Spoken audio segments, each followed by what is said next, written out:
have surely arrived at the golden age of technology to become the dominant species on planet Earth. Why is it then that at this moment in time, our species has never been sicker? What happened is that we are practicing medicine that's a century out of date, basically. While things have moved forward in Silicon Valley and things have moved forward with iPhones, and look at what you can do today that you couldn't do even 10 or 15 years ago.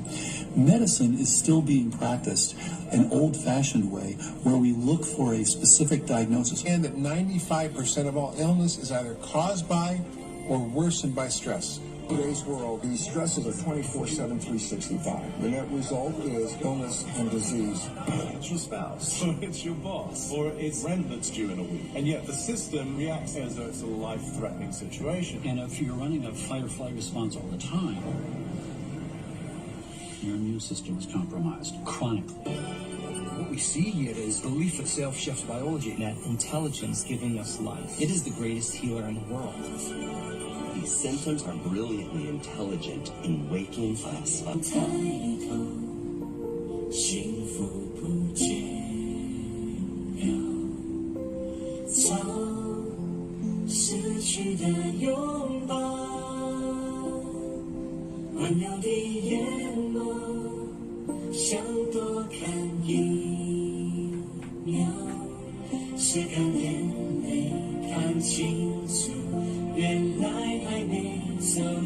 Fix your brain, you're going to have to accept a radically new way of thinking about health.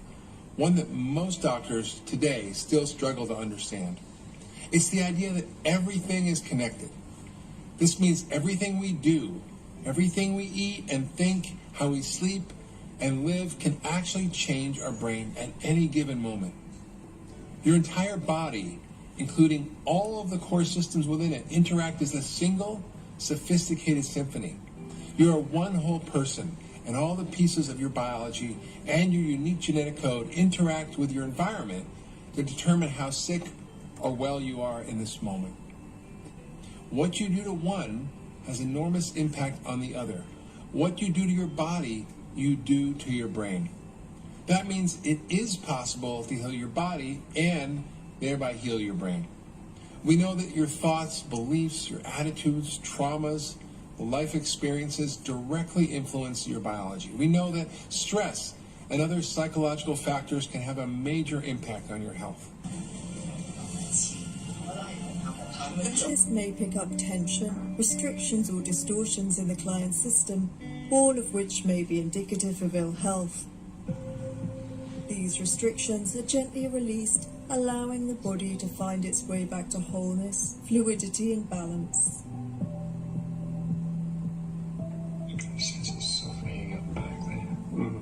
What I feel from the practitioners with craniosacral treatment is a great sense of empathy with my body.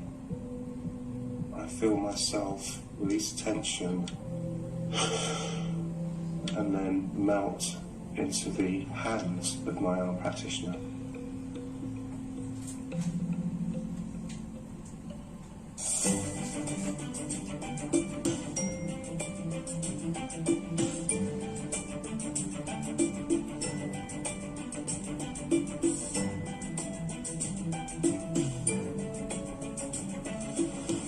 People receiving craniosacral therapy have reported improvements in emotional, physical, mental and spiritual well-being. Afterwards I just feel totally energized and it's wonderful. I found it quite magical really. I love it.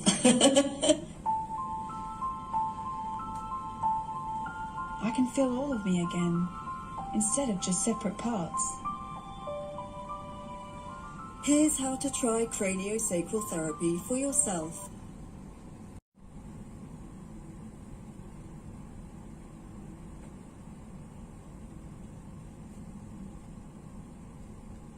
is that untreated trauma comes in many forms from many sources that may not seem traumatic on the surface, and so the way the survival stress shows up isn't always so obvious. From my experience in private practice, it was always the insidious and seemingly subtle stressors in my clients' lives that happened repeatedly, which they may not even have noticed were happening, that were the trickier ones to unpack and heal, because so often we've cleverly shut down our senses and awareness to these less than ideal situations.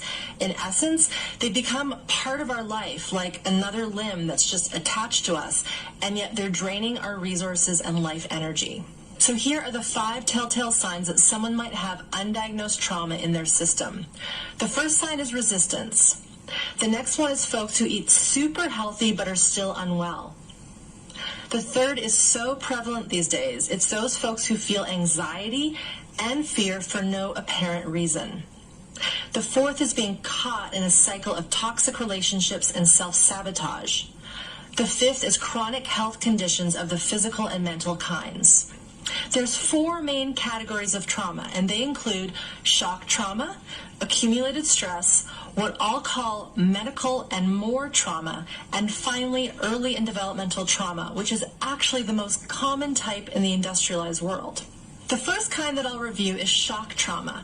But before I do, I want to remind you that all of us here most likely have experienced one, if not multiple types of these traumas. So make sure to notice your responses as we move through these types of traumas.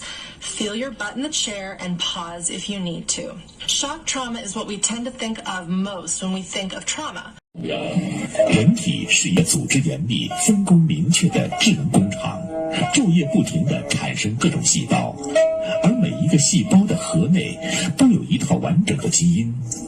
这些拥有健康基因的细胞作为预备军存在，一旦发现身体局部出现病变，就会在大脑及经络系统的指挥下，变成战胜疾病的勇士，快速铲除病灶细胞，取而代之，用这样的体内自我配置的药方来治病，即为人体自愈疗法。大脑的养分是否充足，脑细胞是否活跃，经络是否通畅，决定自我诊断、自我修复能力的大小。打个比方，人体好比倒过来的大树，而树根就是起决定性的大脑。树木的荣枯取决于树根，当树木出现萎黄、干枯、生长不良时，通过适当的措施激活树根，树木就会立刻自愈，焕发勃勃生机。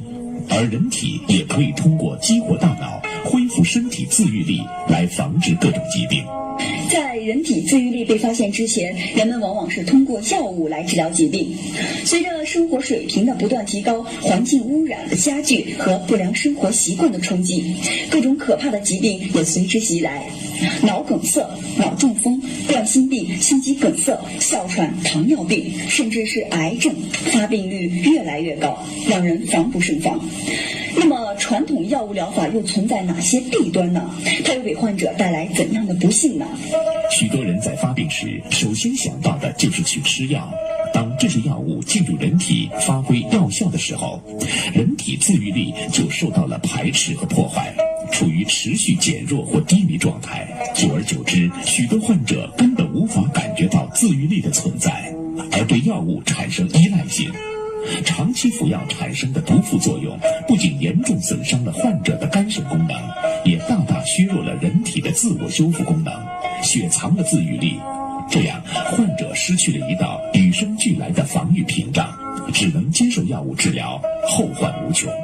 据不完全统计，仅我国每年因为药毒致死、致残的人数超过30万，每年因购药使家庭陷入贫困的患者人数高达90万。一双双绝望的眼神，一张张痛苦而扭曲的脸，向我们诉说着病魔带来的悲苦与痛楚。少吃药、不吃药，依赖人体自愈力来治愈各种疾病，成為當今世界醫學最炙手可熱嘅研究方向。我諗好好啊！呢個方法又簡單，係咪？又易做，又唔傷身，又慳力，係咪？慳水慳力。咁我諗 Doctor C 真係要開啲班咧，教下我哋呢啲徒手治療法，仲有邊度啊？撳下篤下咁啊，搞掂啦，係咪咁啊？非常好。好，咁我哋今日咧節目時間差唔多啦，咁啊，希望大家都學到一啲徒手嘅顱脊治療嘅手法，好嘛？幫到大家。好，咁啊，拜拜，拜拜。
Excited about our next guest, Amy and Jeremy of now is it AJ or AJ?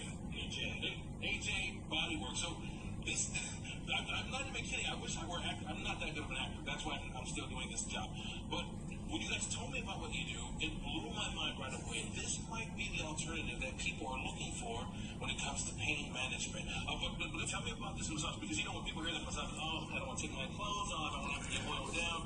This one, though, you do with your clothes on. Absolutely. And show me how it works. So this is cranial sacral therapy is what we're talking about today. It was invented in 1975, and there's over 100,000 practitioners worldwide. It's not new to us, but it's a really cool thing. So your cranial bone, you're in your head, and your sacrum in the back. Okay. Brother and sister bones. Here's our cranium. Here is our sacrum. And it's using, the spine comes straight through those. And basically what it is that you're using the nervous system in the spine and in the cranium, and you're relaxing it, taking it from a sympathetic nervous system with fight or flight to a parasympathetic rest and digest where healing occurs. And so it is a pain alternative that you can use for headaches, for fibromyalgia, for neck pain, back pain. It's been known to... I was talking before we started the interview that it's... The first thing that's different is you have your clothes on. The other thing that's different is you're not really grinding down. Explain that. So a lot of massages that you think of are kind of, you get in there and really work on the body, maybe use elbows, knuckles, fists, those kinds of things, right? You're really applying pressure. Right. So we're trying not to be a bully on the body. We're trying to encourage the body to find its own healing. So we're encouraging the body to find its healing and to use its own innate abilities to heal.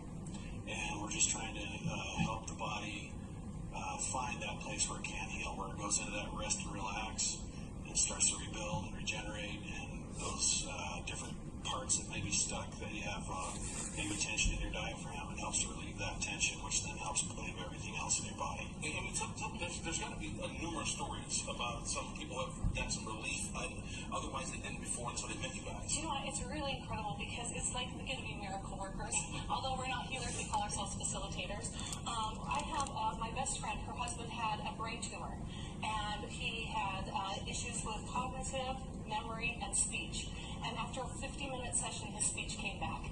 The day before he had his brain surgery to have the tumor removed. When radiation happened, he went down again. We were able to recover it, bring back his speech. Third time he came into us, it was his fifth and final radiation where he had to go in an MRI afterwards. My best friend called me, she says he can't even walk. He was limping in, he was crying, he couldn't do all of these things. We spent the 50 minutes doing this protocol with the cranial sacral therapy, and again, he stood up, stretched, could speak clearly and hasn't had any issues ever since. Now, let's talk about the place. Here's to happy, healthy healing.